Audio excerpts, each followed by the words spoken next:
Good evening and welcome to Tour Watopia Flamme Rouge Racing in partnership tonight with ZMS Esports and the Virtual Velo Network. And don't worry, I'm not on my own tonight. I'm going to be ably joined by guest host and race organizer Richard Vale. Richard, welcome to the show. Hi, Simon. Yeah, pleased to be. Going to try anyway and just sit. I need to look up a bit. Need to, looking forward to see how they're going to go. It's going to be quite taxi going up around this course today. Well, you're in trouble now because the racers who are racing tonight, I mean, this is a tough challenge, but they're going to know what you look like. So if they see you in the street, you're the sadistic man behind this tour, then you're the one that they've got to come and find. But I think we're going to have a little bit of an overview. It's 353 kilometres over 8 stages and 9 days, Richard, in total. I think it's 4,500 metres of elevation in total. This is stage 4 tonight. We're in Innsbruck. But I think we should have a quick look at the stages that the riders have done so far, first of all. And it's nice to see, Richard, you've put some of the new courses in here. Stage 1, it started just a few days back with an individual time trial. This is a mass start time trial, Richard. I think that's the way you normally organise these things, but with no draft. And this was on the new Coast Crusher course. So part of that new route, which I think starts in the jungle and then heads along the coast, if I remember rightly. Yeah, it's a good hour's test, wasn't it? So, I think people enjoyed that first hour of FRR this particular series, and I think it's something that actually is to take forward into other series. So.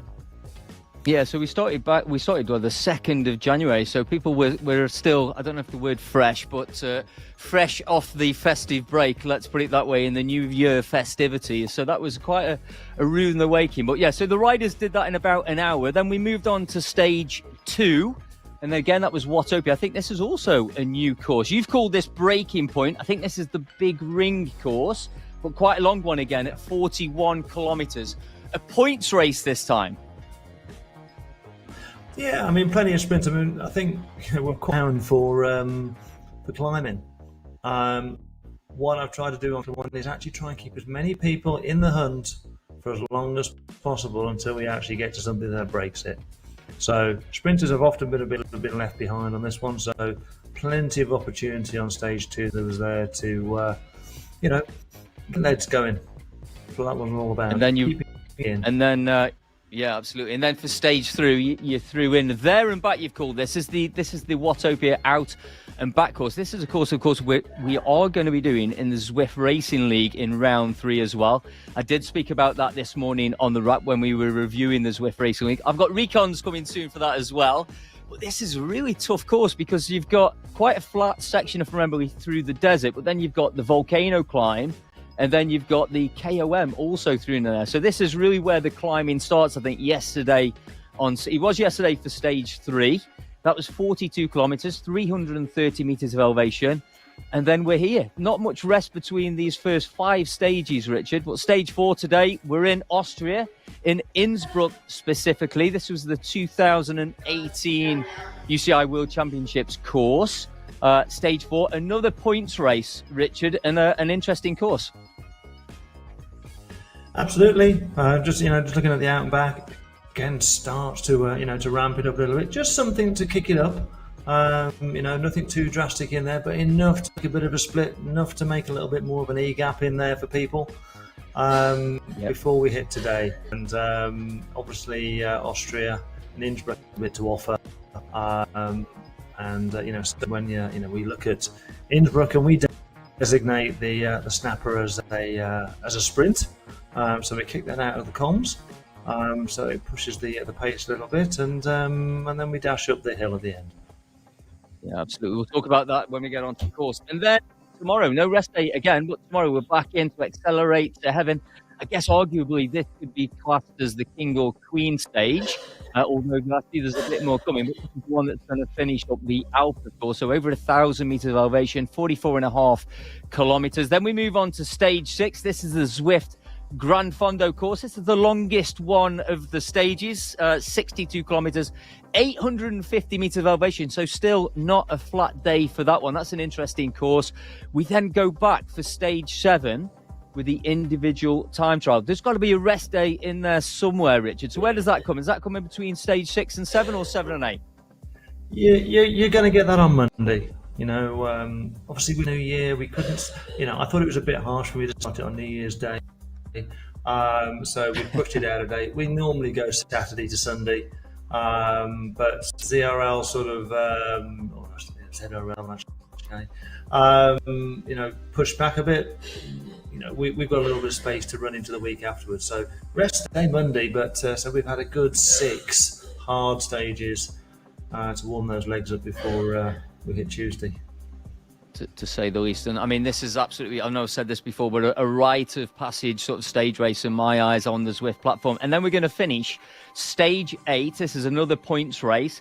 This is I'm trying to remember the name of this course now. I've got it written down, Shorelines and Summits. And this one is the one that finishes up on the notorious radio tower there with that really pitchy final kilometre or so up to the radio tower there. So this is the point, I guess, where if you're chasing those points for one of those general classifications, whether it be the general classification, the climbers jersey, the sprinters jersey, we'll go into that in a second, but this is the final opportunity, I guess, to either extend or close some gaps, and what a course and what a climb to do that on. I think that what the last couple of ones that we've started to use eGap, when GC was decided by a handful of seconds, when we thrust people racing each other up the radio mast, the radio tower, that can change there on the last kilometre. In the last Flamme Rouge part of this particular tour, everything can change up that last kilometre. So we'll see where they go to. So that's so those are the 8. There.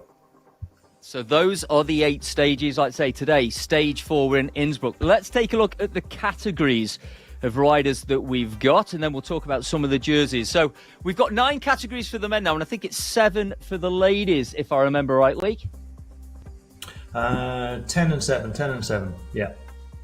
10 and 7. Never been a strong point, my maths. But those are the categories all named after peppers, and I'm guessing, I don't know my peppers very well, or chilies, but the higher you get, the hotter they get. So the racing is going to be spicy all the way through, but it gets even spicier as we work towards the top there. So you can see the split of categories. We're hopefully going to be covering all of those categories throughout today's show. If you want to get involved in the chat, by the way, why not visit the Facebook or the YouTube chat section? Drop your comments in there. Don't forget to share the stream and share the racing. If you've been racing or you are racing, again, maybe you want to review this later on. Let's talk about the jerseys available while we're on this stage, because what we're looking at here is the overall GC leaders at this stage for each category. So I'll have a look at those. But we've got the GC. We've obviously got the overall time, which is what you've focused on historically. But we're also now really focused on this eGap, which is an innovation of yours, Richard, which basically means, I guess, that it doesn't matter which time slot you're in. If that time slot is slower or faster, it doesn't really affect the eGap because it's taken off the finishing time behind the first finisher in that race in that particular category. If I understood that correctly, Richard? Yeah, pretty much there, Simon. It takes away all of that angst of being in the fastest, biggest race to get your fastest time. Just mark us in your race of your type, and either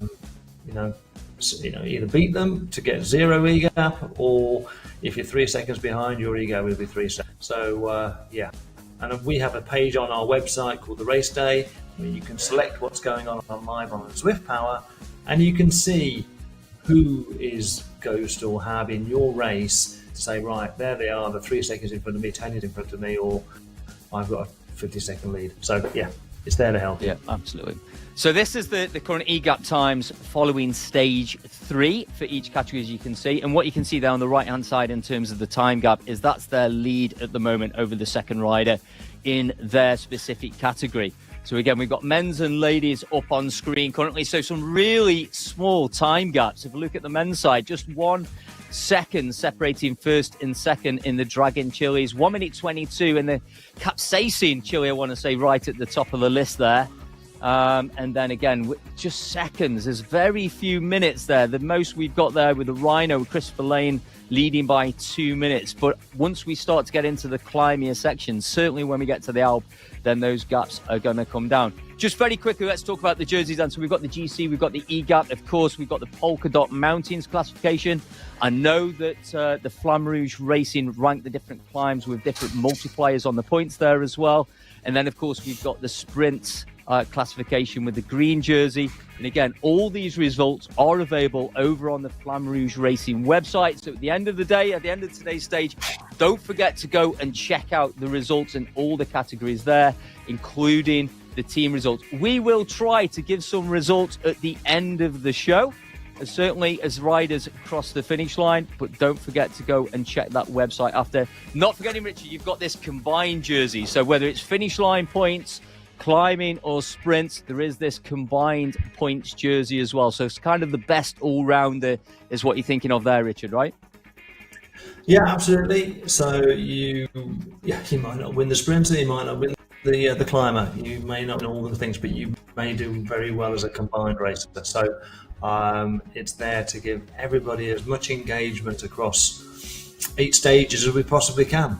And that's just one of the reasons why we always use fastest through segments rather than first across. When we look at any of the stage pieces, because wherever you're on the course, you've got a chance to be able to do something rather than there we go, it's all gone now. Speaking of the course, let's get a quick look at the course first of all. We're going to get with the riders pretty soon, but stage 4, as I said, this is the Innsbruck Ring after party. So we've got 3 laps of the Innsbruck Ring, taking in the leg snapper and then the sprint before we take on the Innsbruck KOM, and we'll talk about that in a little bit more detail. Let's take a look at the segments in a little bit more detail. So first of all, we do have the infamous leg snapper, 400 meters kick up this cobbled section of road here before you take that right-hand turn at the top. 6.9% average gradient. This really does drain the legs. And again, there are points on the line here as well. So I expect this is going to be contested. It's going to be really interesting to see what the riders do. So once we've gone over the top, we take the right turn and we head towards the sprint. So let's take a quick look at the sprint segment. And this is a 300-meter sprint, a little descent before you head into this sprint. So if you're lucky, you do get a bit of respite there before you head towards this sprint. And again, it's slightly descending as you head into this.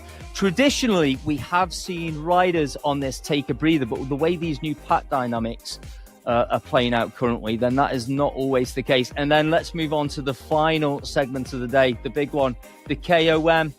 Of course, and this is it, just over 7 kilometers, 7.4 kilometers. This is going to start approximately 30 kilometers into the race. Elevation gain of 400 meters there, 5.4% average gradient for this one. We've done this. There are sections that you can draft on this, but then there are sections where it's all about you on your own, pushing those pace.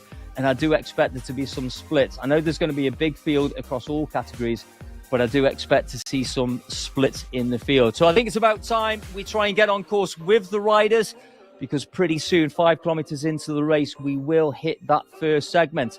As you can see, we are going to be covering all categories today, as much as possible. So in the top right-hand side, top left-hand side of the screen, as we look up, we've got category A. They are currently 4 kilometers into the race, 5 minutes of racing. There's a race lead, so we have got a rider out in front here currently. That's one of our riders from Belgium, just getting on to the cobbled section there. So he's not too far off reaching the foot of the first time of asking of this leg snapper. Richard, tell me you've raced this course before, right? Countless times. 10:30 this morning for start. I tell you, my legs decided that they were not going to help me going up the snapper this morning. They felt as heavy as they'd ever been. People go out there at some ridiculous numbers. I think what we found though on the technique on this one has been bad though, is that they're going hard on the first one and then sitting in and saving themselves for the big last climb.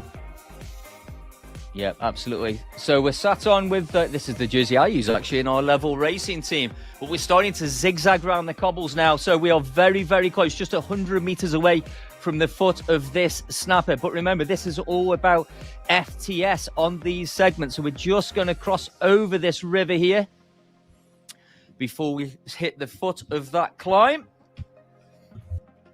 Looking at the lead here, it looks like, we've got a decent lead here. We can see the lead rider already at the foot of this segment on this leg snapper, this 400-meter kick up the line. The chasing group not too far away. Nice, steady, composed pace here, but we can see the riders out the saddle, so pushing a few more watts there, but we can see that gap being closed by this chasing group. Be interesting to see how many riders we've got in this group as the FTS kicks in here. Riders really pushing through to the front as we take on this first time of asking. And it is Jayla, Capsaicin rider here, pushing the front, pushing the pace. And again, generating a gap there from Van Haren. One of our CRP riders there, one of our Belgian riders, followed closely by Donnelly there from Canada, one of the team members from Rhino. Looks like we've got a little bit of separation at the top here. 3 riders just out in front. And 2 riders, Toby and Griff, just trying to close this gap to the front here. Toby there, riding the same jersey. Yeah, sorry, go ahead, Richard.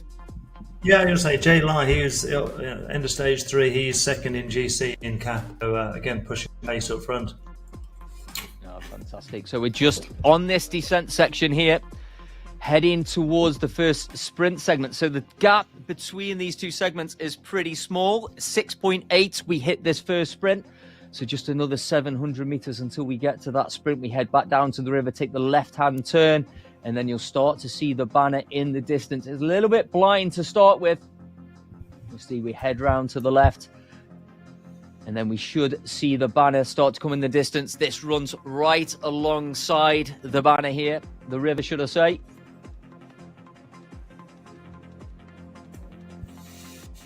Again, I think the technique has won today for the teams there, Simon, to do the first kicker, catch up, take a rest, and then do this sprint on the second one. Give themselves plenty of time to recover. Not okay, need any time to recover, do they? No, absolutely. So it's all about FTS on that first sprint, or that first, it's a sprint come climb, I think, the snapper, but this is the first sprint. I think you're right, it does look, well, we got some riders just jumping off the front here, maybe save themselves on that snapper to pick up these FTS points. 2 riders really pushing the pace there. Hamilton from Scotland, previously ridden the Flamme Rouge Racing Tours before, and then Bowles there, UK rider from SRT, just rolled over the top on the line. But as I said, this is all about FTS. We will try and bring you these segment positions and segment times as we get further down the race. We're just sat with the Cat B riders currently pushing on the snapper here, and it's Weston from Team NL here pushing the pace. Yeah, Dylan's a big sprinter for the Netherlands team. Obviously getting a little bit of either a bit of lead out or a bit of a push, but obviously he's won the last 2 sprinter jerseys in the last 2 tours. Yeah, absolutely. Team NL, a good bit of teamwork there, both rolling over the top. And again, they're going to take this brief bit of recovery that we get as we zigzag through the top of town here, head back down towards the river, and then again towards that first sprint segment. 114 riders in this race currently. Again, a mix of different categories in there. It's habaneros, I think we've got in here. Yeah. You've got habaneros, you've got Scotch bonnets, you've got your K riders. You've also got your very powerful ghost ladies who have joined in here too. So they're quite rare, a bit like the ghost pepper itself, but they are in there. Yeah, absolutely. So again, we're going to head down towards this sprint. Looks like we've got a regrouping, but if you look at that top mini-map in that top right-hand side, just look how spread out these riders are currently. Riders all over the road, starting to zigzag through here. Again, it'd be interesting to see if these B riders, who does have the energy to push through for the FTS on these sprints. I'm with you. I'm not sure this group is big enough to really take advantage there. of coming through the group to get that FTS. But again, 300-meter sprint, this flat, very small increase in elevation. We're creeping closer and closer. We just sneak round this right-hand turn, and they will see the banner. You can just see the start marker on the right-hand side of the floor there. Be interesting to see just an ATP rider there just rolling through to the front. And that kit that really does stand out along with the WLC kit that we've got. And it is one of the Revolt R riders just pushing through from Canada there. One of the Habaneros being chased by two other riders who seem to spring off the front there. That's Alina, I think it's 50 from the Revo, Team Revo OTR collaboration. And we'll talk about that actually on course actually somewhere. Again, they're all going for fastest. First overs get nothing. It's all fastest times. Yeah. Well, Zed there looked like that was a lead out for a teammate there, because I saw one of the teammates just roll over the top. I think it was Reese and Whittaker that rolled over the top there, both from the same team. So nice bit of team tactics being played out. And we forgot to mention that at the front of the show, but of course this is a team competition too. So there is plenty to play for. And if I remember rightly, there's no limit on how many members you have in a team. But how many riders count towards the team competition, Richard? Yeah, no limit at all. On the mixed competition, the 4 best scoring men and the 4 scoring women. So that's it. That's the way the mixed team is. In the men's, it's 8 men. In the ladies, it's the 6 best ladies. So yeah, fair mix. And that collaboration is quite important because there's quite a lot of teams that are either one gender or the other. So the Revo OTR have joined up at the start of this one to give them that dynamic for the mixed team. Yeah, now this is really interesting in the C category. We've got one rider here just off the front, Creasy, I think it is, from JLP. Looks like he's a YouTuber himself, just already done the snapper, rolling down towards the sprint. So I don't think he'll be thinking about the FTS points as a solo rider here. But he did extend that gap to 3 seconds, I saw there, over the top of the snapper. And again, you look at the C category, and it's really spread out, just pockets, small pockets of riders spread across the road here. So it'd be interesting. I can see a couple of riders just moving up to the back of Creasy here. He is one of those. Luckermann's one of our German riders, R2. Another Jalapeno. But again, these riders probably, there's going to be some riders, I think, in this group who are looking just to extend the gap, maybe need a little buffer before we get to that final climb, that after party sting in the tail that we're going to see, that 7.5 kilometer climb. And indeed, we can see both of these riders here not too concerned, and it's the riders behind punching through.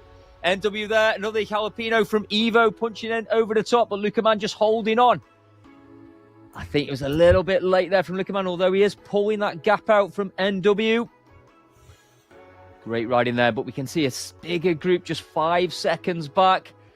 No doubt they will also be pushing that for the FTS points through there. Just want to say a quick hello to people in chat. Lisa, good to see you over on the YouTube chat. Lisa, I know, is Lisa Crazy Pants, that is. Normally takes part in the Flamme Rouge racing, so I'm going to make an assumption that she has rode earlier today. Look at these faces. This is what we want to see. We're very lucky to be invited into the homes and the training game caves, I'm going to say, Richard, of some of our riders. And we've got a really collective, I'm guessing the YouTuber is the one with the green screen on the top left-hand corner there. Looks like one of the UK London riders. Also see one of our Belgian riders center screen there as well. Great to see the expression on some of the faces of these riders. You do your names, guys, actually. Go on, text me on Discord, names. I'm seeing some army cycling kit there, though, which is fantastic to see. And again, riders from all categories jumping into our Discord, prepared to flex those thighs on camera for us. So we're back with the A's, 11.5 kilometers into the race, and we've got some results here. We'll just wait for some of these. It looks like Julian Law took the leg snapper and Chris Bowles took the top space in terms of the sprint there. We'll just wait for some of the other names to update in that spreadsheet. But at least we get an idea. And it was Julian there that you highlighted, Richard, that took that leg snapper first of all. Yeah. But all parity in this group currently. just got Toby here, just sat off the front here from Zwift He's strong enough Club. to pull them all. Yeah, well, it's quite a big group still there. Interestingly, with the A's not spread out to the road as some of the other categories there. And that's quite a big group. An interesting tactic there, just sat out the front. Doesn't seem to be pushing too hard at the minute to really extend that gap. So an interesting tactic, maybe a bit of team play here. Maybe he's just trying to draw out and incentivize a few riders. Looks like you've got some company there, Richard. What that dog's doing. Just a quick one on that leg there for Mr. Lay. At 33 seconds, I think we popped on the screen. This morning's fastest time today has been 38. 38, wow, that is no slouch up there. Fantastic. I think we've probably got 30 or 40 riders in this group at the moment. Mix of nationalities here. Of course, I was talking about earlier on, this was the course from the 2018 UCI Worlds. In fact, you know, the leg snapper on this, if I remember right, this wasn't added as an actual time segment until maybe last year or the year before, 2022 maybe. So 4 years actually after the course. It always surprised me that leg snapper was not an official segment on this course. But anywhere between 30, 35 to 1 minute is the time I guess we see across the categories for this. It also is not a Strava segment. It's one of those segments which is just too short to be classed as official Strava segment. But we are starting to work our way towards the second time of asking. The second time of asking on the leg snapper comes at kilometre 13.8. So we're 700 metres away from the second time of asking. And again, Richard, I think you said it at the top of the show, it's going to be interesting to see how these riders attack this. You think that they did the leg snapper the first time of asking for FTS. Maybe they're going to take it a little bit easier up this the second time around to really focus on the sprint the second time of asking, right?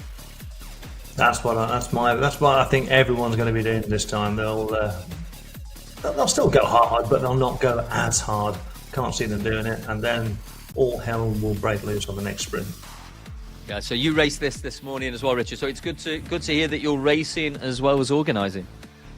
I definitely raced it. I can't really say too much. I've had a bit of a problem over Christmas and stuff, but yeah, it's. I still haven't missed a single stage in 3 years. But yeah, we'll see what they get up to this the snapper. Yeah, here we go. We're getting to it now. We're just twisting through those roads before we cross over the River Inn, as it's known. This is one of the feeder rivers to the Danube. Been doing my geography research here, Richard. And here we are, the foot of the snapper. Maths no good, but geography's quite good then, Sam. Is that what you're telling me? Yes, absolutely. Maths never been my strong. I work in sales, so maths has never been my strong point. But again, there's a few riders really pushing the power in watts here. This does not look like they're sitting back and hanging on. And it's the same riders, or the same team from Wow Wow there pushing the pace. And it's Griff here, one of our Welsh riders, Team NFT. He's really pushing the powering pace up over the top. That looks like a good push. Being chased by Wow Wow and Rhino, one of our Portuguese and German riders there. They did not look like they held back on that climb there, Richard. No, it didn't really, did it? But they're still back there. I think there's a good gap back there. They're all going to come back together. But tell you what, it always astounds me the amount of effort that people put in. Where they get it from, day after day. Clearly need to make ages harder. Well, I noticed that you did reduce the elevation gain in this particular tour, because the tour we covered, of course, before the new year was the Tour Britannia. Of course, that won by Ed Laverack, who we interviewed before we released the videos for this particular tour.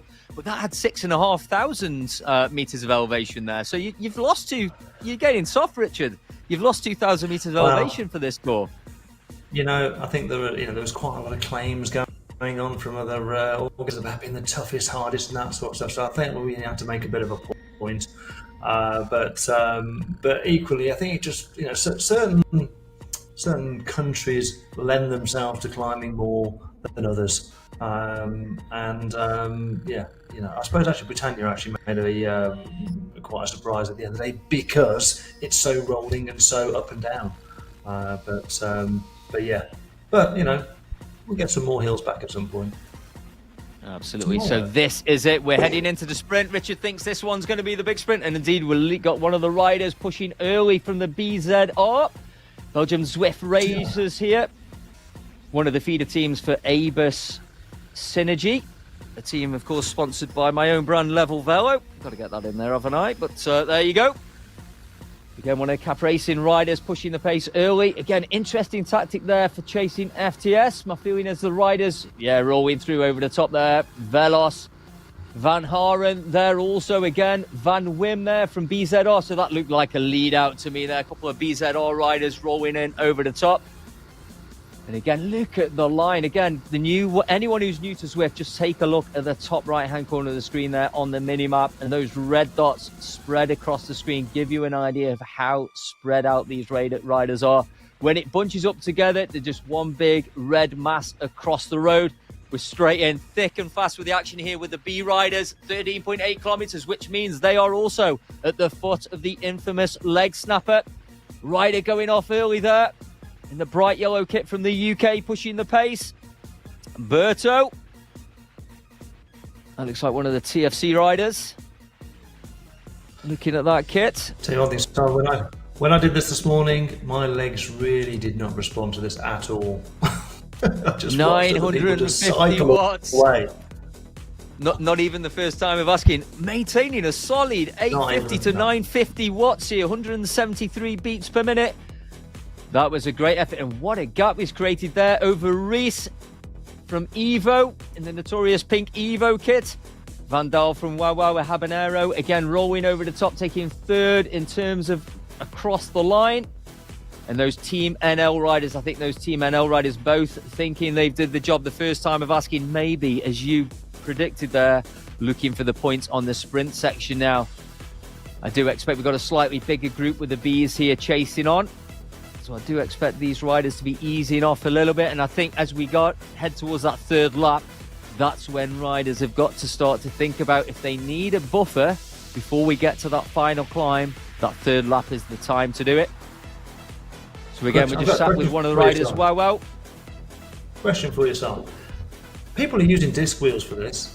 Now, I wouldn't climb on a disc wheel. It's interesting. But, is this a thing of Zwift at the end of the day that it's sort of allowed to, the algorithms allow this sort of thing to happen and work, whereas you use that if you were going up these climbs? I think this climb's a really interesting one because I know you neutralised the bikes for the Flamme Rouge Racing Tours, but wheels are not neutralised. This climb, I think you could get away with the disc wheel. It's not massively steep in terms of gradient. And again, the snapper's just too short to have a really big impact from that point of view. I'd say it's more of a sprint than a climb anyway. So, no, it's an interesting choice. I don't think I would argue with that choice too much. And again, maybe you're thinking about creating some separation before you get to the climb. But it's not like a double figure climb, this one. But here we go. Yeah, we're heading into the sprint. And we can see Parky there from Dirt rolling over the top. Closely followed there. Yeah, we can see there's a little bit of gap. Look on the left-hand side of the screen there, a couple of riders chasing on, and here they come. This is the group rolling over the top. That's the way to do it. And again, Parky's definitely on lead out and support today as well there, Simon. So he's also sporting the very, very exclusive FRR jersey, of course. With less than 200 people who own it. Yeah, well, we need to discuss making a real-life FRR jersey as well, because if I was riding 8 stages over this time, then I think I would proudly wear that jersey. But we're going to cross back over the river here, and then we've got quite a flat section as we head towards what is the start-finish banner of the Innsbruck Ring, typically. And then right on cue, we're back in with the Sea Riders. And it's Vachon here, the Sea Riders, 13.8 kilometers into the race from Optimum. Looking at it's got quite a little bit of it, does it? No, it's just off the front of the group here again, so maybe tried something a little bit early. And we have seen that recently. I know I watched the Echelon Racing League that also did this course a couple of weeks back, both with the community and the elites. And again, with the new pack dynamics, you can make moves on the flatter sections, and I think there's some opportunities there if you're chasing FAL to do that. And we've seen this course utilized in ZRL in the past, and people have held back with the old dynamics of doing that. But here we go. It's Creasy once again, the YouTuber. Hopefully that's the man with the green screen we saw on there, pushing the pace for the second time of asking. This is a really interesting tactic, because I'm pretty sure we saw Creasy the first time of asking. Now, educate me on this, Richard. Can you pick up, like you can in ZRL, can you pick up multiple FTS points within Flamme Rouge Racing Tour? So could you take first, second and third points in the FTS? No. Easy answer for that one. you get Brilliant. 3 bites of the same cherry.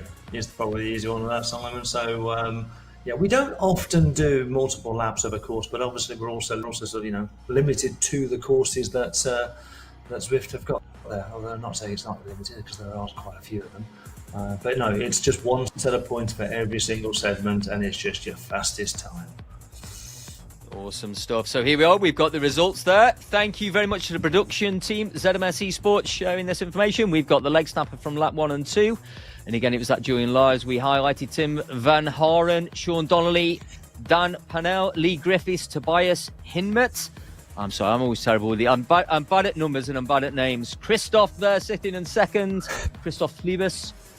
Killian Van in 8th. Gary Hamilton, I could do that one, in 9th. And Mark Tong there in 10th.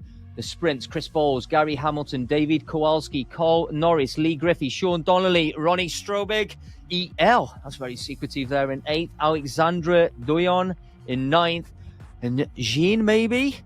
Brugelmans sitting in 10th position there. That was the first lap. And we've got also the finishing positions in terms of the second time of asking. But I don't think those are FTS. Those are probably first across the lines at this point. But here we are again, sat with the A's. The next time we get to the snapper is going to be at 22.6. So we've got 2 kilometers for the A's. And again, we've got the race distances there. We're currently sat with the C Riders. And of course, they are heading into the sprint. 15.6 kilometers is the point. And this is where they're at now. And Creasy just holding his gap. There's some separation here, Richard. Just look at the gaps that we've got. That looks like a single rider, maybe 2 riders just behind Creasy there. Be great to have a look at what's happening behind. There we go. Look at that. Great action there. So Luckerman just sitting on 3rd, chasing these front 2 riders from R2. Seconds there that Creasy's got. Yeah, absolutely. And again, really small groups already on this course. So this is going to be interesting. It's going to be interesting. We need to make notes of these names, because when we get to that climb, will these same riders be at the front of the group once we finish that final 7.5 kilometer climb that finishes this race? Remember, we've got just over 1 lap to go of the Innsbruck ring. So one more time up the snapper. One more time, one more opportunity to chase that FTS through the sprint before we head to that final climb. And that's where we're going to finish, on the top of that climb. And again, this was used in the 2018 UCI Worlds. Richard, do you know who won that year? Can you remember? I know you're a roadie like me. No. I've put you in a spot now, haven't he? Alejandro Valverde was the man who took victory in 2018. That was his first World Championships victory. But I think, if I remember rightly, he'd medalled in World Champs maybe on 3-4 occasions before that. So that was the first time he topped the podium. You've ridden this one? Yeah, I've ridden with Valverde.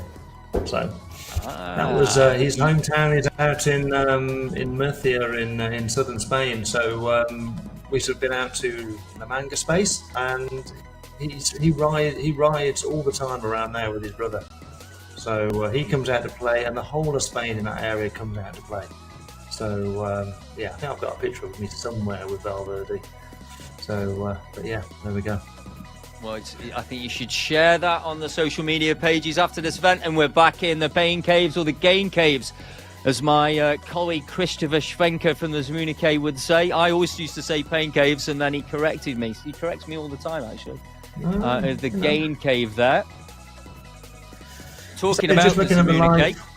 Yeah, go ahead. I'd say just Go another ahead, live Richard. team. The leading lady out on course is Miss Bergen.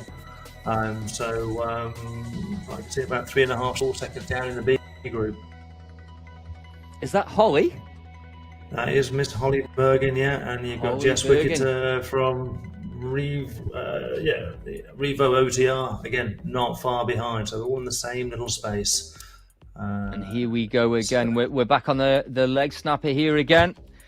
22.6 is where it started. Almost 23 kilometers. 22.9 is where we'll finish this leg snapper here.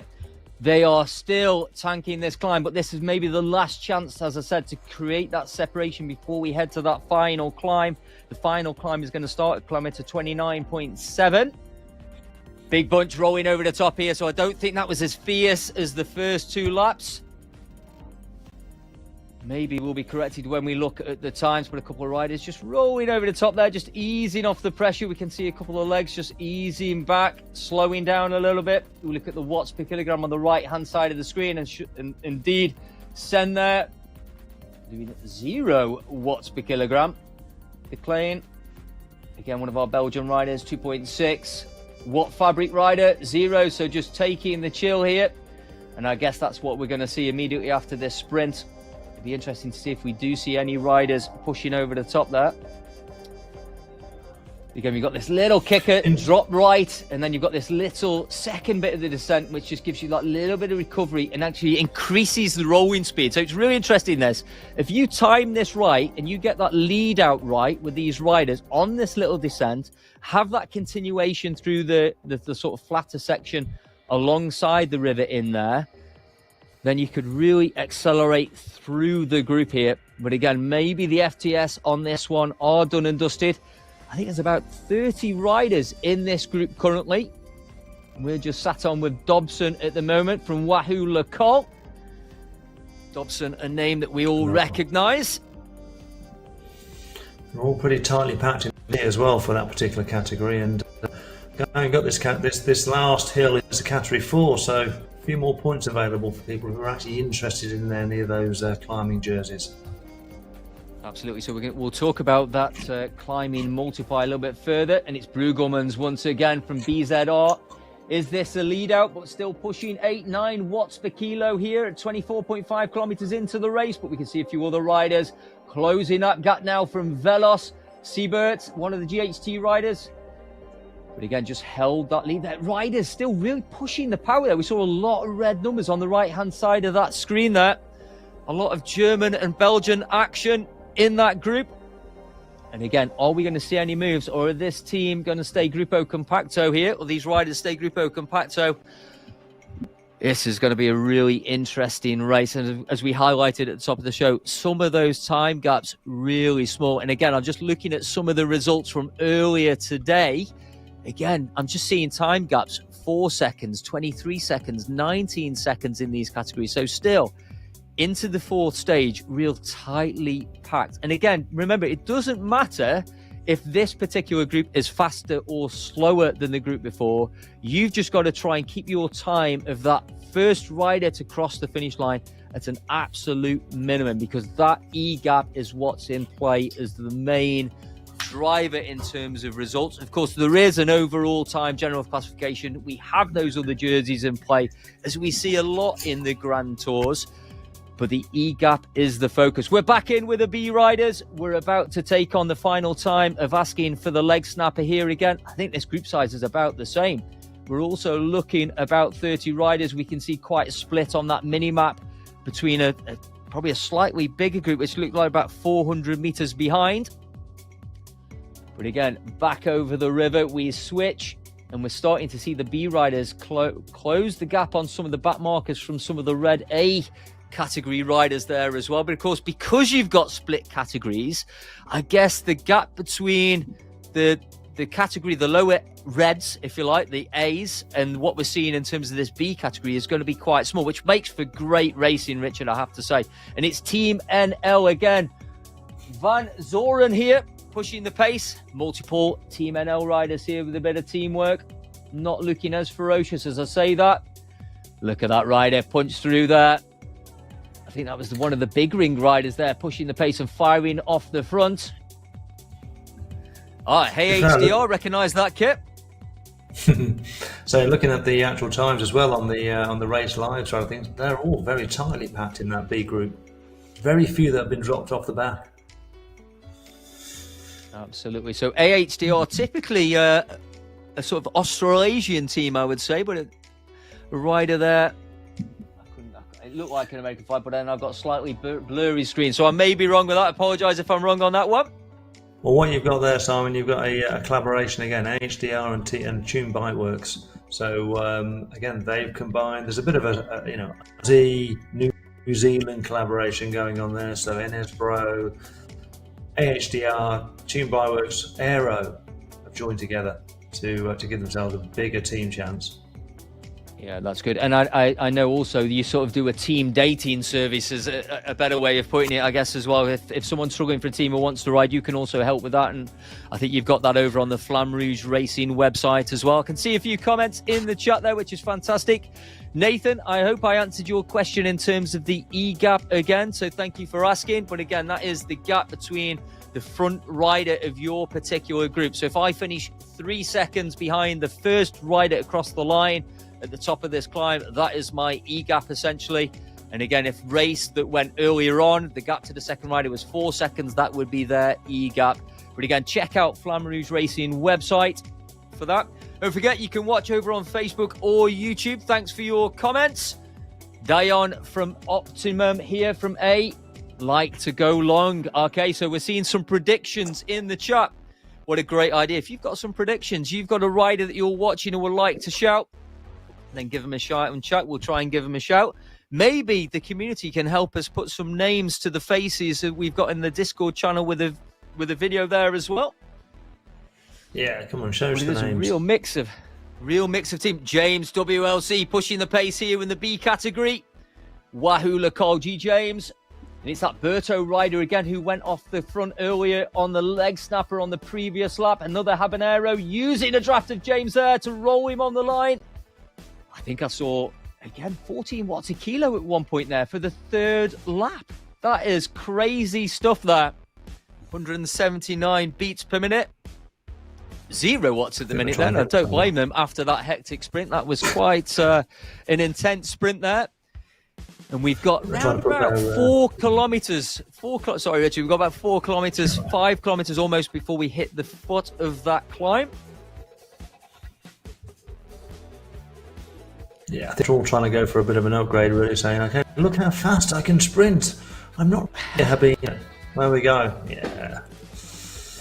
Well, it's that time of season where we start to see a couple upgrades. of questions as well out here. Yeah, exactly. Well, we don't do, one of the things that we don't do now, which is going down quite well, is that we don't do mid-tour upgrades. Once you're in, you're in. If you start blowing your cash, you're going to get a time penalty. So upgrades mid-tour, basically the next one, next class. So don't go beyond your tour, your classes, otherwise you get a bit of a time penalty.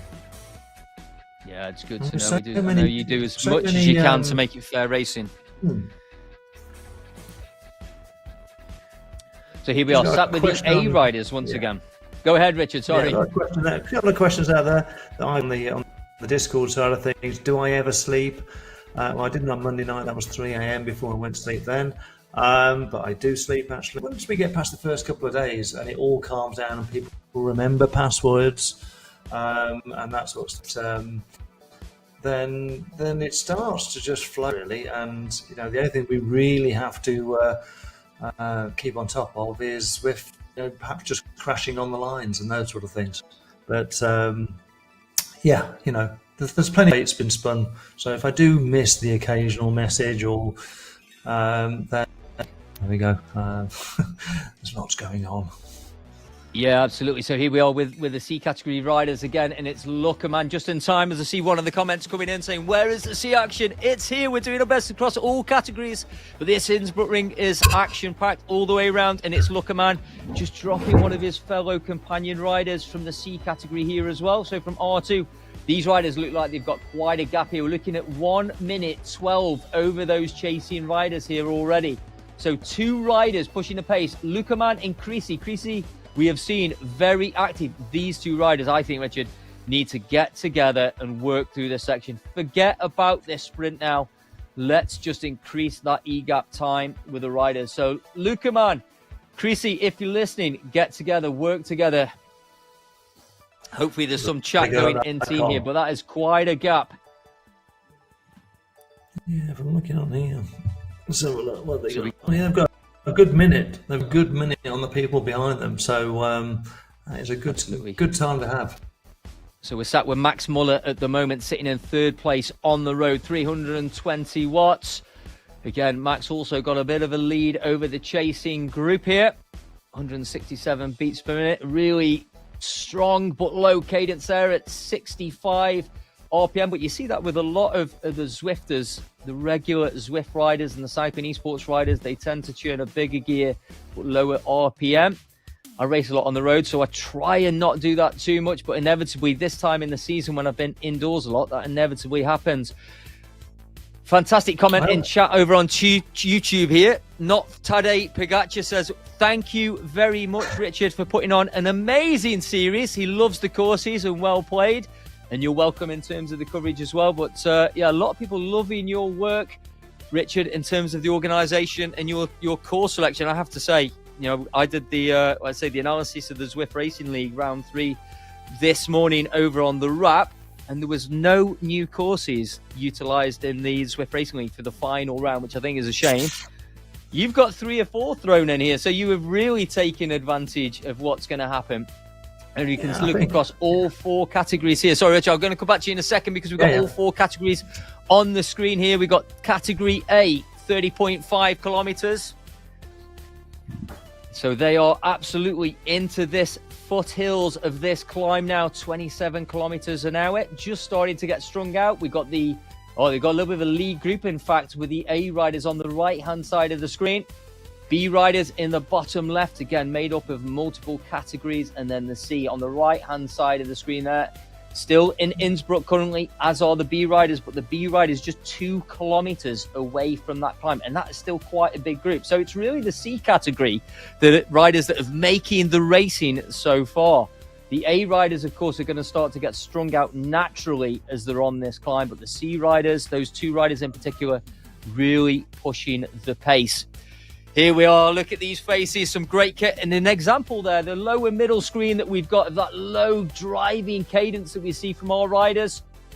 As we up the pace there, he must have just gone over the snapper or just on that climbing section there with that cadence. We must have our streamer in the top left-hand side there in that London kit with the green screen background.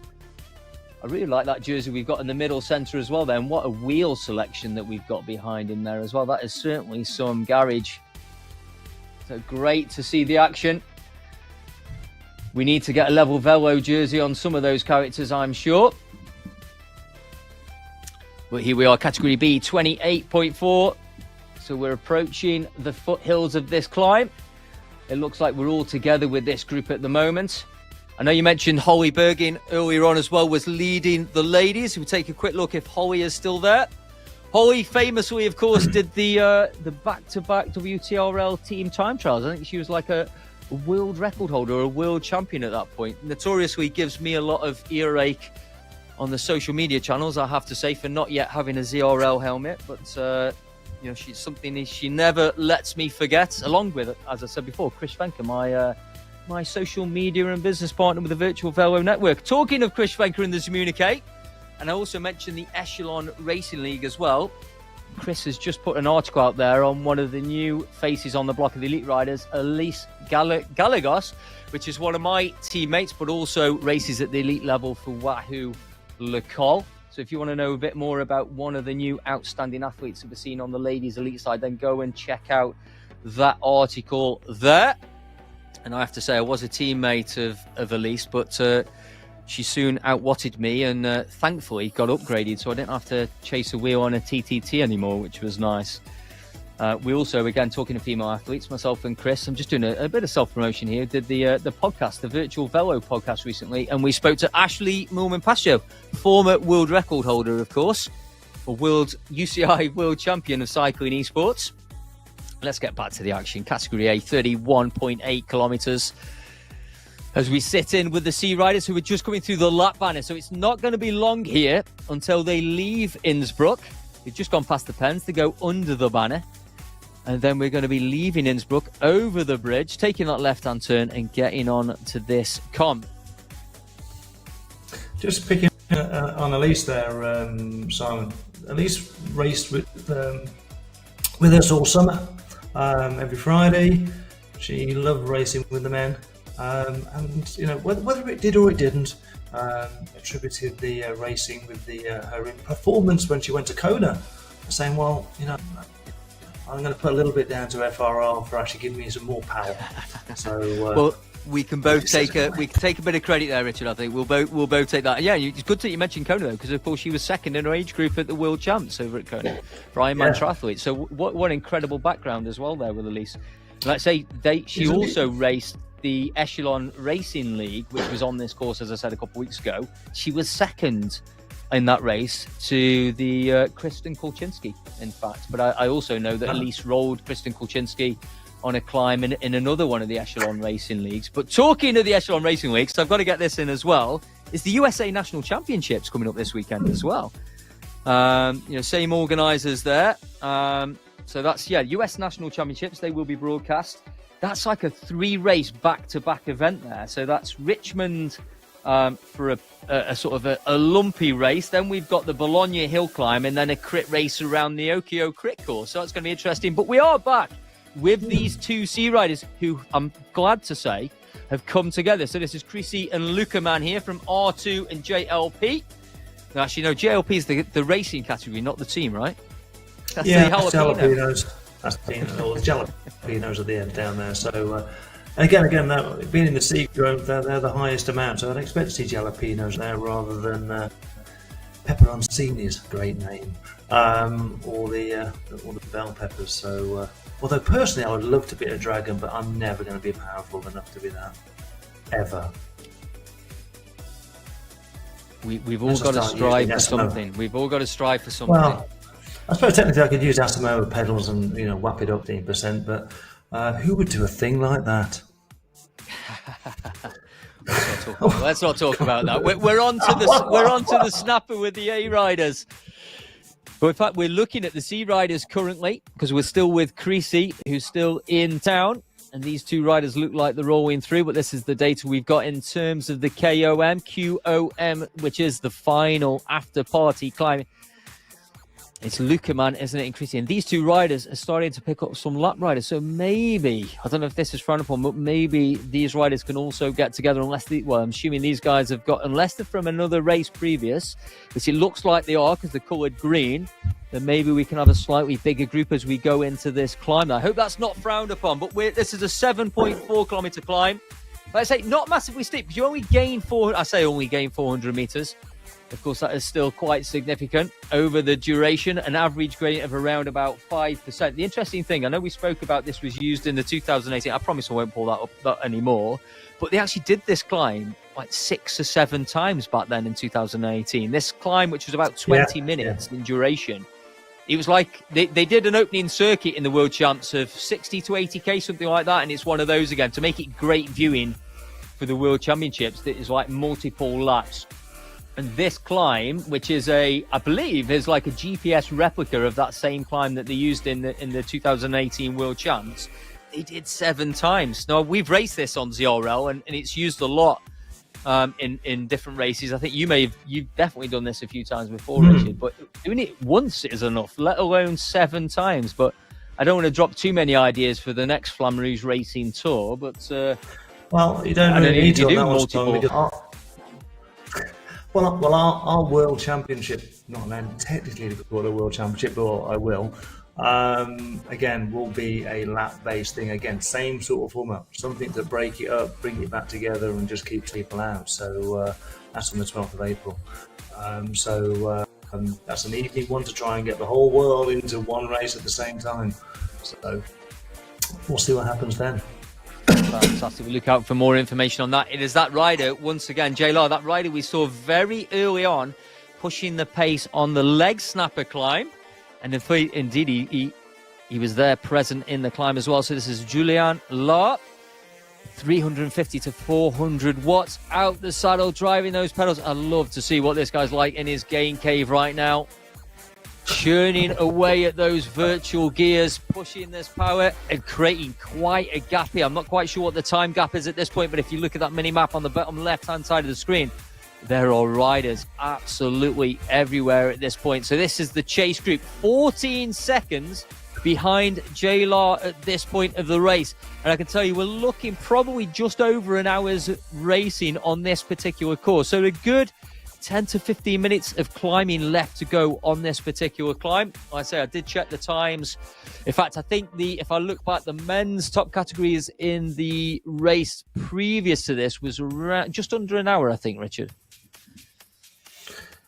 Yeah, it was really. I can go and check for you actually all over there. Well, we've got one of the BL13 riders here on the chase by the looks of it. Van der Laar, BL13, of course, one of those teams sponsored by Level Velo. I did see some of the other BL13 riders indeed raced earlier on.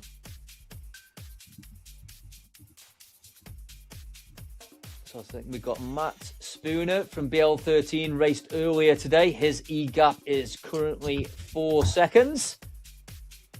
I think I've seen Andy Nichols somewhere. Andy Nichols, I know is racing the Flamme Rouge, but I've not seen him down racing today. Hopefully he's there because I think he was in the top 10 in terms of the GC so far. But Andy Nichols, of course, one of the Great Britain riders in the UCI Cycling World Championships that took place back in March last year. I was up there in Scotland with your co-organiser, none less, Richard. I was up there with Lee Wild, who's joined you as a co-organiser. Yeah, Mr. Wild. As we've got on board together here, and we're hoping to make this thing bigger and better. 2024, I think, is going to be a big year in doing lots of new things. Social media is fantastic. Everything else that we can bring together, combine our brains. Let's make this thing even better. I think there's lots of excitement there to do. It's been a bit stalled because of Christmas, but ultimately, I wouldn't like to say this tour has been the biggest one that I thought in the day we'd blow the website up. So at one point, I might actually have to put restrictions on who can enter. Yeah, absolutely. I think last year you had over 3,000 riders registered. The last update I saw. 3,864. Wow. They don't all turn up, don't get me wrong, Simon. But, that's an awful lot of people that have bothered to come our way to come and say, tick a box. So, plans do change. Just a quick shout out, actually, before you get back into that race out there. Arta put something out there, FRR, we put out there, you've said out there enough times that it's the hardest one. I put it out there to be the hardest one. And yet we've still got people in their 70s out there hitting these roads and all 8 stages, hopefully. So a little shout out to a lady called Jackie Birch. So we'll see whether you can get there on Wednesday night. I hope you do. No, that's awesome. And you're right. We a lot of the time we focus on what's happening at the front. But just look at this. The most exciting race I'm seeing so far is with these C category riders, with Creasy and Lukemans. Creasy is just pushing the pace here and creating a gap over his compatriot when it came to the breakaway. Lukeman there, one of the German riders. But again, that gap just coming back down to 8 seconds. But these two riders really extended that lead to 2 minutes over Muller. And last time we checked on Muller, he was also solo. But it looks like he's been pulled back by Sweeney and his compatriots behind. Big shout out also to Heather Downey in the chat. Big supporter of the Revo ladies. Charging up the mountain soon, she tells me. So great, don't forget, join in the chat, join in the conversation. This is all about the community. That's what we love to see, getting involved. And the Flamme Rouge racing community is a fantastic one. As Richard has just said, with over 3,800 registered riders. And I think that's another important thing, though. You don't have to go and ride 8 stages. I think I have told this story before, but the first time I rode the Flamme Rouge racing was It was the very first one you did around Watopia. I know I spoke to Ed Lavery when we discussed it, but it was the one that also finished on the Alps somewhere. And I think in the end, I did the opening time trial. I did 2 stages in between. Then I turned up for the final stage. But yeah, you don't have to turn up and do all stages. Come and do what you can. Get involved with the experience. Like I say, I do view the Flamme Rouge as one of the toughest and hardest, but the most... it is the most challenging, but there is something there for everyone. Whether you're a climber, a sprinter, you just want to tick off 4 or 5 stages to build on for the next time of asking, then it is a rite of passage to tick off the book, wear that jersey. I've done the Flamme Rouge Racing Tours. That's what it's all about. Talking of tours, I've got to talk about the Tour de Baduka, which is going to start soon. A 3-day tour. Day 1, though, it's got 3 stages I had back-to-back, and I know ZMS Esports will be doing the coverage for that tour, a ladies-only tour, part of the Warrior Series there, so don't forget to go and check out ZMS Esports on Facebook to cover that, which is going to start on the 12th of January. So great opportunity there to watch some elite ladies smash through what has become an absolutely fantastic multi-stage event within itself. And again, plenty of ladies turning up for this, maybe as a warm-up event, maybe for that particular race. Let's have a look across all the categories, though. So our leader, Jay Law, here, currently 45-second lead over the riders. So we're getting closer and closer to the finish here as we roll over the top of this climb. Yeah, this is it. We're at 37 kilometers as we roll over the top. There is the finish banner. And I think given the time gap, I think this is safe to say this is likely the FTS on this climb as well there. Fantastic riding, easing off, taking that jersey on this climb. Great victory there, and quite an E-gap to be opened here from the second riders with TB and Van der Laar. I say so. I think was the BL13 rider. I really hope he doesn't ease too much on the basis that the finish isn't until just round this corner. So... He's safe with his gap. Safe with the gap. It's costing him time. La, what are you doing?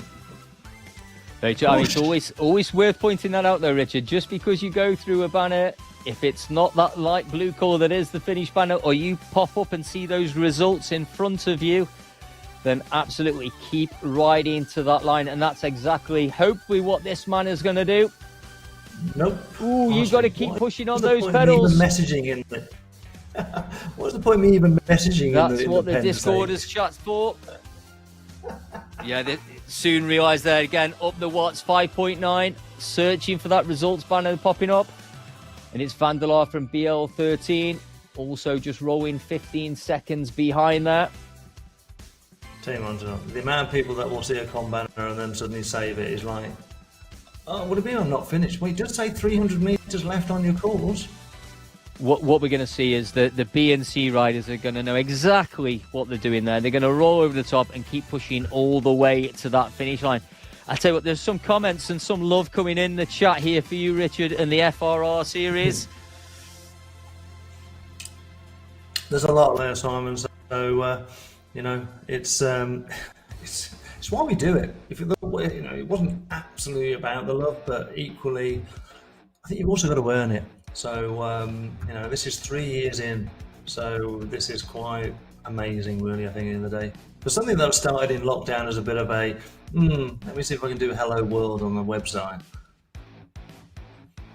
Yeah, absolutely. Well, I remember we did meet, actually, because I didn't realise, but you don't live a million miles from me. So we did meet for a coffee. No. I think that was the early days as well of you setting up this particular series. So we're going to have to get one of those coffees in, or maybe a coffee ride when it warms up a little bit, because I don't know where you're sat at the moment, but it looks a little bit nicer than the cold studio I am in currently, because Mrs. Bradeley doesn't allow me to put the heating on. But here we are, riders. These are the right. Look at that, still pushing 4.5 watts a kilo as they roll through that banner in search of that finish line, because there's just a few hundred meters to go there. And we're jumping Andrew back Perkins to the A category riders. Yeah, Andrew Perkins. I saw that name roll through there as well. Kay Norris also pushed over the line. That rider Hamilton, who we saw early on in the snapper, also a little bit further back there. We're a couple of minutes back from those first initial finishing. Unfortunately, that gap probably did reduce given those guys eased back a little bit. Great to hear the shout for these riders. We're going to try and jump back a little bit further down the field to some of the riders, and hopefully we'll pick up some of the B category. Look at that, right on cue. Production know exactly what they're doing here. And indeed, we are sat with these B category riders. They are 34.5 kilometers into the race, just coming up to an hour's worth of racing. A little bit more compact here as well. So if we look at the front rider here from Revo TR, Zena Lufti. I also think that should be Revo RT, but it's Revo TR. Yeah, that's Revo again. Team Revo. I think they're an all-late group from Canada way. I'm sure Gail will correct me, but OTR definitely Canada way under Colonel Brown, Mr. Brown, who's now retired. Well done, Mr. Brown. Tuggers, I tell you, Tuggers have been great supporters since day one. They are the ones who got most excited first. Portuguese, they are very funny in what they do. Yeah, two guys obviously been around the Portuguese team on the platform for quite some time. Portugal and the Algarve has become my training camp actually for the last 6 years. Travelling over there and staying in a little place called Alt and riding up to Monchique.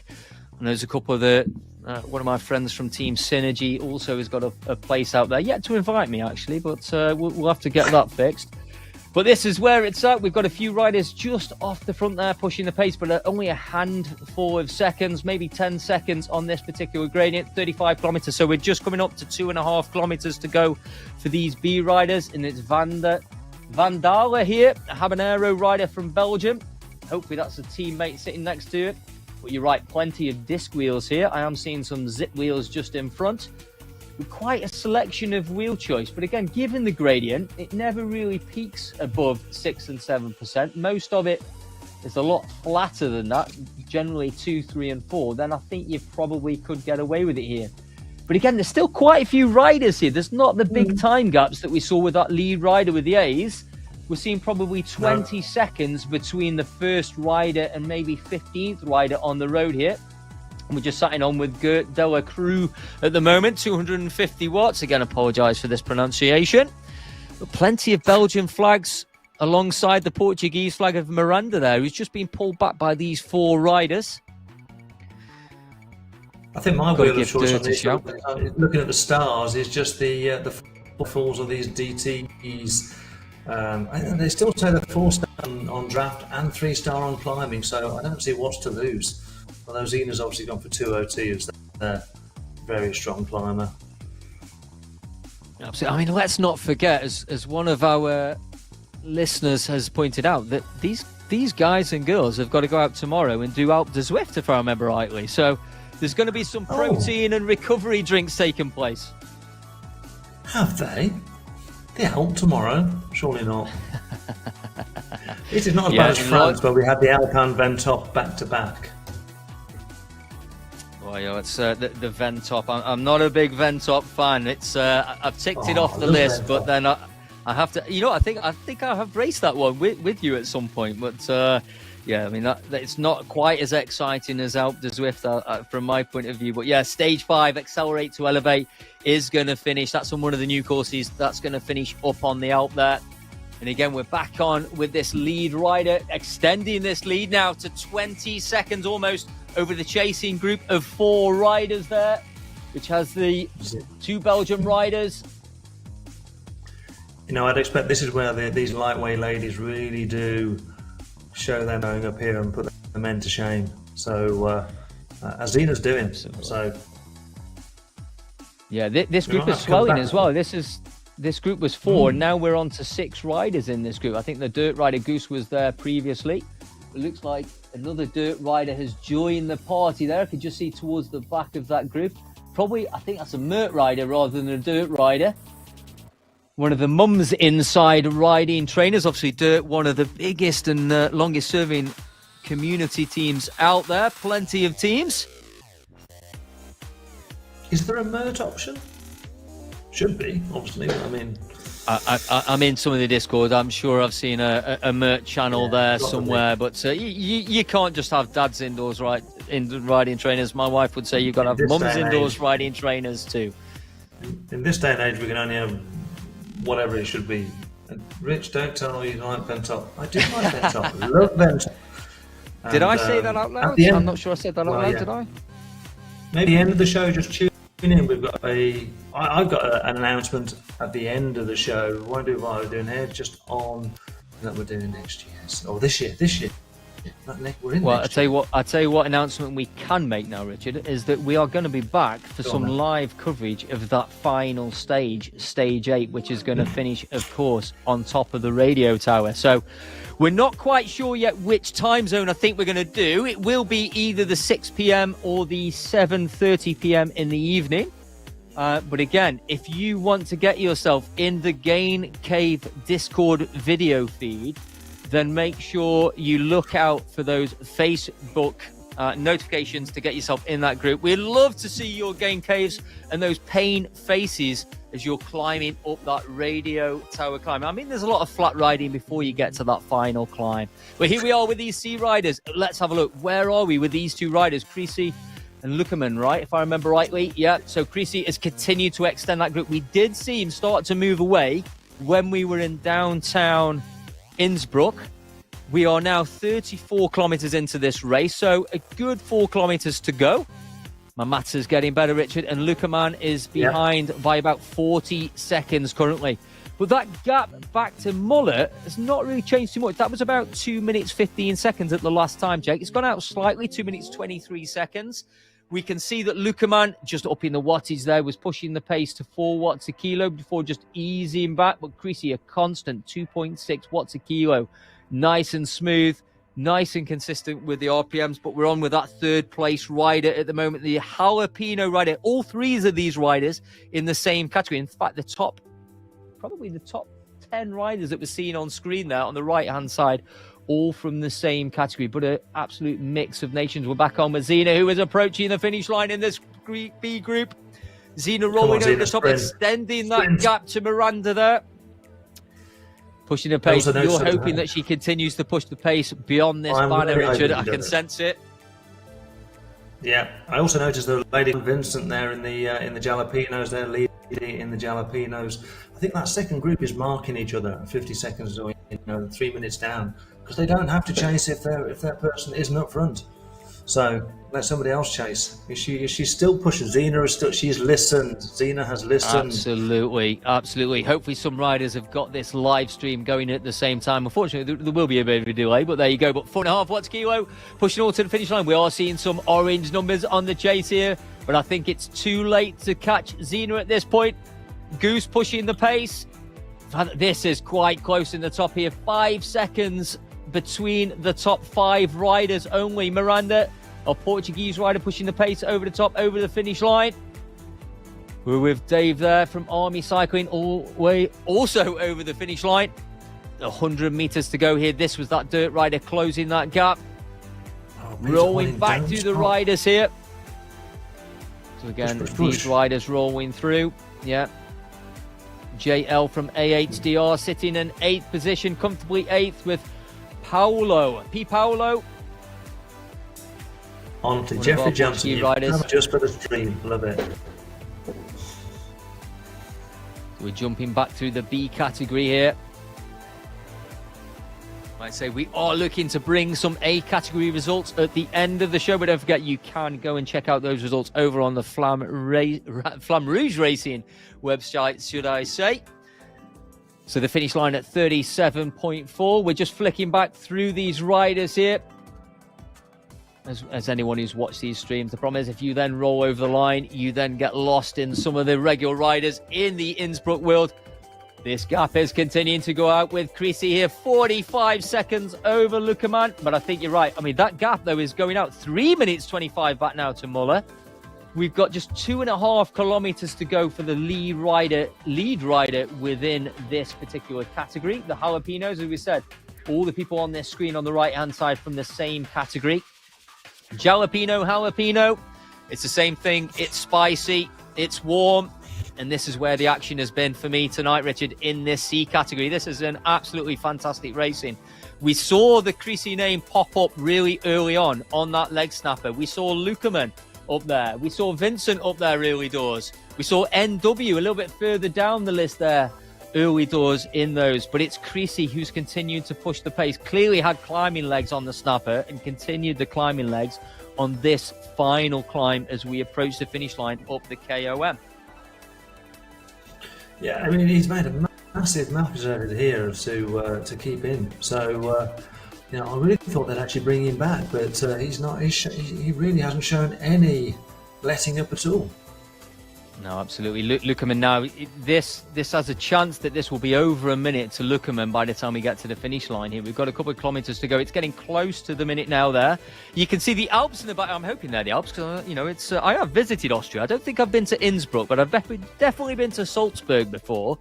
And I remember there was a beautiful view of the Alps there. So it's a notoriously hilly. This is the man we saw on screen earlier. This is Dan Creasy. This is the man himself for the C category. Absolutely hats off to you, Dan. I know you got some love and chat in the YouTube chat at the same time. Look at that. He's cruising 180 watts there. Great to put a face to the avatar. That's what it's all about. And the Virtual Velo Network and ZMS and the Flamme Rouge Racing, we want to see those faces. We want to put this digital avatar to a real human. So absolutely fantastic to see that. There we go. Production have given us an even better view here. Fantastic. Someone tell me Chris is also on YouTube or Twitch at some point looking at the setup there. It looks like that's a proper garage as well to me. London Dynamo. Great to see an IRL team jersey out there smashing these climbs. And what a ride. Like I say, to do what he did on those initial snappers and the sprint segments. Be interesting to know where Chrissy is in the standing so far after 3 stages. Richard, I know you're a man for the stats, so we'll give you a bit of time to do that. But this gap, interesting. This gap is just yo-yoing a bit there. That gap seems to have come back down to 30 seconds currently. I did see the watch up there from Luckerman a little bit earlier on. But in terms of Muller, the chasing rider, that's gone to 3 minutes, 22 seconds. That's pretty stable now from Muller to that chasing group. It looks like chasing group of 4 riders behind. This is Luckerman. Luckerman looks like he's pacing one of the B category riders there. And we can see if you look at the top right-hand side of the screen there, you can see we're about 2/3 of the way up this climb. It's a 7.5 kilometre climb in total. So for most of these riders, it's going to be a plus 20-minute climb out the saddle, grinding those gears as we saw with Chris earlier on. But getting amongst the B riders here and closing some of those gaps. And inevitably, as we said, Richard, there are some places on this course, on this climb, that you can draft. So there is some benefit there. We're sitting with the 4th place rider currently, Verbieren. Dylan, I think you said this was? Yeah, I think we're looking at Dan. He's 8 minutes down in GC, so he's making a bit of an effort to close some stuff up here. And just looking at his results from the previous stages, and I think looking at that, yeah, again, a lot of those 8 minutes were lost in the time trial. So good 5 minutes were lost out of that 8 on stage 1. So maybe came in a little bit cold. Yeah, but obviously we've got a few stages to go yet, and there's plenty of opportunities on these climbs to close that time gap. It's good. We're starting to see some of the riders come into the chat now as well. So Dan Pennell in the chat saying that was rough. He had nothing after the sprint. Zone 4 heart rate at zone 2 power. We can all recognise that feeling. That was a tough, challenging courses. And let's not forget, you've got 3 days of racing in the legs already. Let's not talk about tomorrow's stage anymore. When will we get the first stage with more than 150 kilometres? Nico, I'm glad you put that winky smiley face in there. Yeah, well, it's something I had a dream the other day, which they'll all hate me for, the day of 21 stages, 3,500 kilometres, and 170 kilometres each day. But it will work. No, well, it has, but outside. It's an outside, isn't it? It's been done outside somewhere. There's something that takes place in the summer, I believe. No. Yeah, there is. But tell you what, wouldn't it be lovely to get I think FRR should really try to get a retired professional team to come and join us. What do you think I would take, Simon? I think you should get to work on that if you haven't already. We're going Cavendish. Here we are. Okay, Cavendish. We love to see that. If you can make that happen, then fantastic. But having said that, yes, we want to see the pros. But Dan has made this really fantastic viewing so far with Creasy. Just over a kilometre to go. Hopefully Dan is going to continue to push the pace when he goes through that KOM banner, as well as with all Zwift racing. Until those results come up, you keep pushing the power and keep pushing those pedals. Nice and consistent with the power here from Dan. Amongst the B riders, the Team NL rider just rolling over the front. Be interesting to see if Dan just pushes the power a little bit to close that gap, get on those wheels, use the momentum of the riders around you. Indeed, that's what he did. Just upping that power there, 2.7. Just maintain that 5 metre gap. I think Dan's just coming to Chris Reese at the back of the B group. Yeah, I think you're right. The red rider in front, right? Yeah. The Evo, who have won so many of our team competitions so far, from their total engagement down to the leadership, I think, there of Julia Brooks down in London. But yeah, Dan's just eased off. Is that Lukeman just pushed ahead? No, Lukeman's still behind at the moment. So that was one of the B riders just ahead there. You know, we can see, I mean, he's certainly pushed his pace, because I still see some red dots on the screen. Here we go. This is the team of Evo: Andrew Malyars, Chris Reese, Freddie Sonderger. I shouldn't have even attempted that surname. I apologise, Freddie. Please forgive me. Julia Brook there, and Pat Wolfe. You're going to have a better go at that than me, Richard?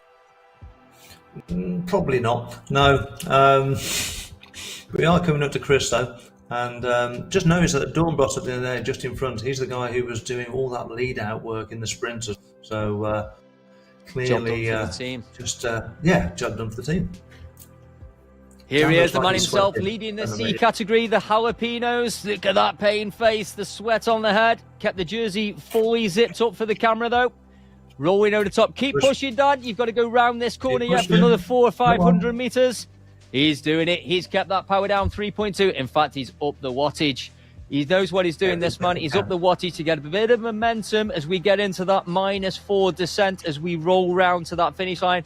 Fantastic. Lukeman has managed that gap pretty well, actually, at 0.3 or 0.37. What am I talking about? 37 seconds. Taking 20 seconds out. 20, he's got 20 seconds back at the end of the day. So, again, good push up.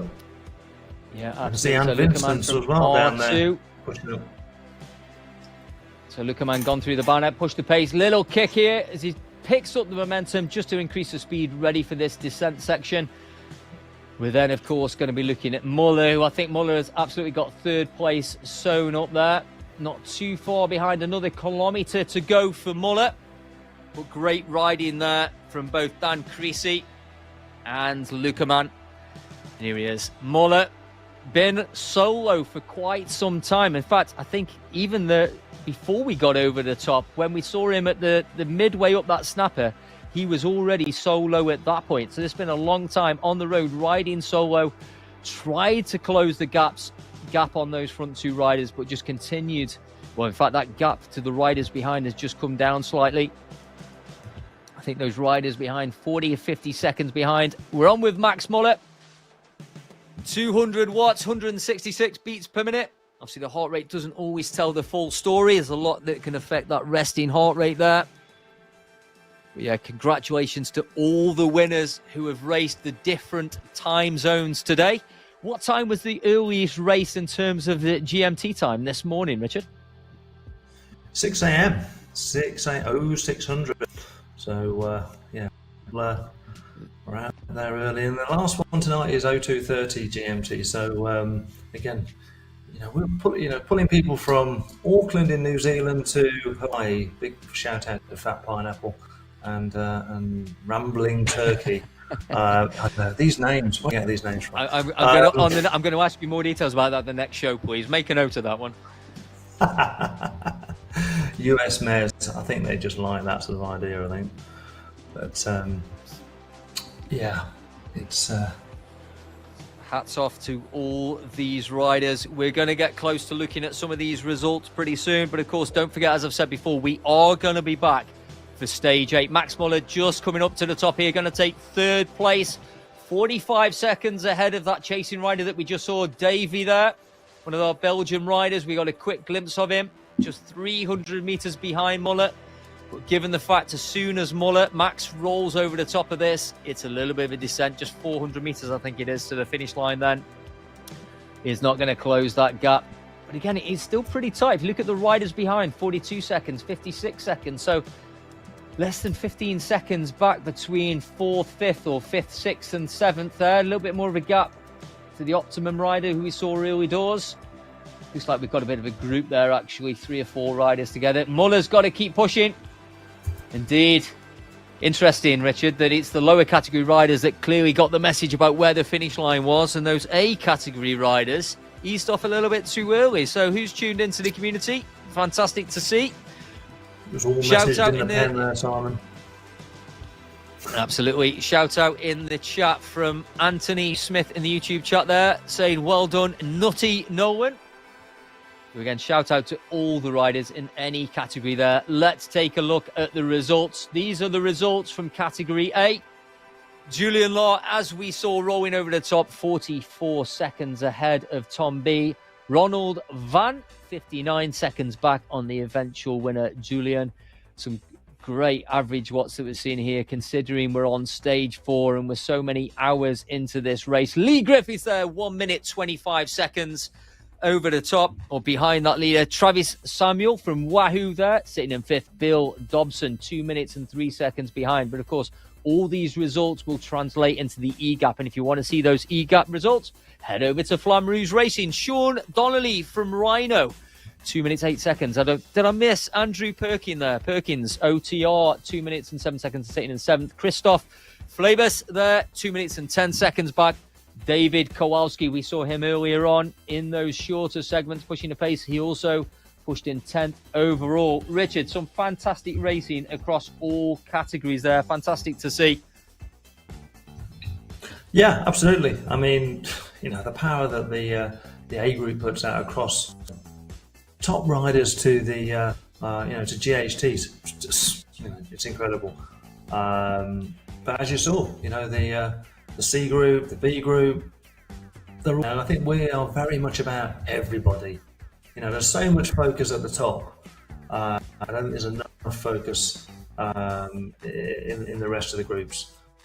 So I think that's ultimately where, you know, one of our things that we really try and get everybody involved.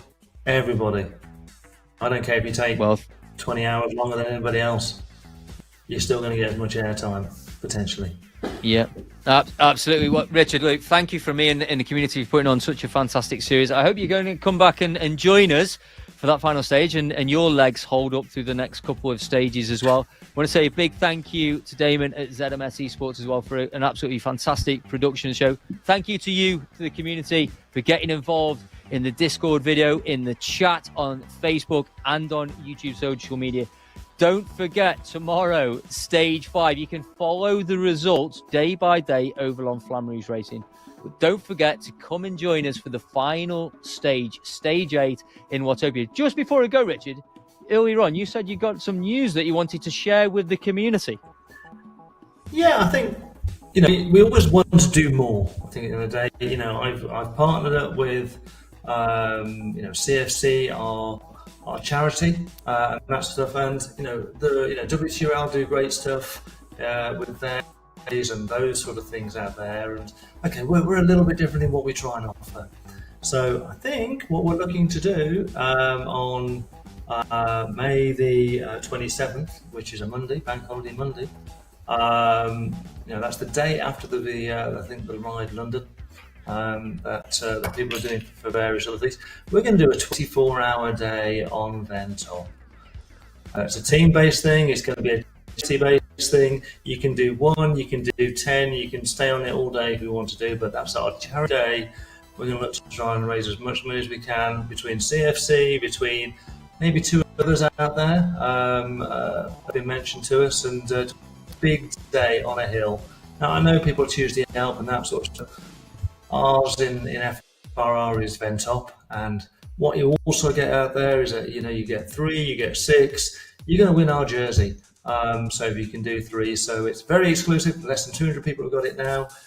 That's our big thing. I think this year is going to be a big charity day on the 27th of May. It's a Monday, yeah, we'll put some more news and information about as we go. But diary point. Sure, you can do at least 1 Ventop that day, Simon. I will put it in the diary now. And as it's for CFC, which for those who don't know is Cycle is Fighting Cancer, it's a charity I know pretty well. Actually, a couple of friends of mine have been involved in that charity for some time. Great charity, great work they do.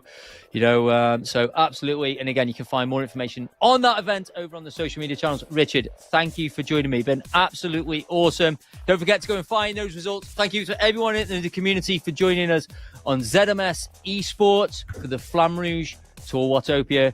This has been myself and Richard, and we'll see you again soon for another ZMS production. Thanks, Simon.